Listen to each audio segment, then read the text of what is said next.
அதிகாரம் 103. கடவுளின் அன்பு. என் நெஞ்சே, ஆண்டவரை போற்றிடு. என் முழு உள்ளமே அவரது திருப்பெயரை ஏத்திடு. என் நெஞ்சே, ஆண்டவரை போற்றிடு. அவருடைய கனிவான செயல்கள் அனைத்தையும் மறவாதே. அவர் உன் குற்றங்களை எல்லாம் மன்னிக்கின்றார். அவர் உன் நோய்களை எல்லாம் குணமாக்குகின்றார். அவர் உன் உயிரை படுகுழியினின்று மீட்கின்றார். அவர் உனக்கு பேரன்பையும் இரக்கத்தையும் மணிமுடியாக சூட்டுகின்றார்.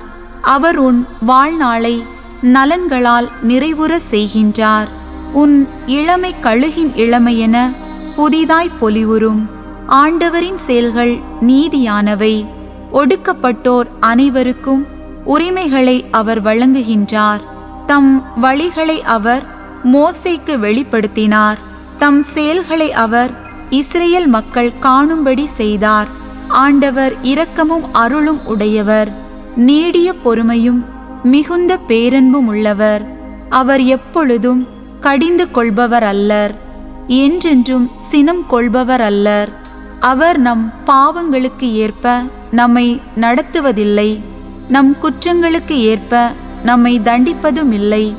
மண்ணினின்று விண் எவ்வளவு உயர்ந்துள்ளதோ அவ்வளவுக்கு அவர் தமக்கு அஞ்சுவோருக்கு பேரன்பு காட்டுகிறார்.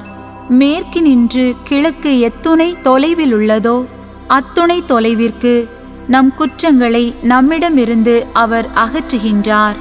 தம் பிள்ளைகள் மீது தந்தை இரக்கம் காட்டுவது போல் தமக்கு அஞ்சுவோர் மீது ஆண்டவர் இரக்கம் காட்டுகிறார். நாம் உருவானதை அவர் அறிவார்.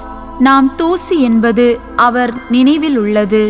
மனிதரின் வாழ்நாள் புல்லை போன்றது. வயல்வெளி பூவென அவர்கள் மலர்கின்றார்கள்.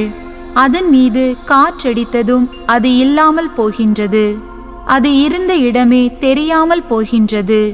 ஆண்டவரது பேரன்பு அவருக்கு அஞ்சுவோர் மீது என்றென்றும் இருக்கும். அவரது நீதியோ அவர்களின் தலைமுறை தோறும் நிலைத்திருக்கும். அவருடைய உடன்படிக்கையை கடைபிடித்து அவரது கட்டளைகளின்படி நடப்பதில் கருத்தாயிருப்போர் மீது அவை என்றென்றும் நிலைத்திருக்கும்.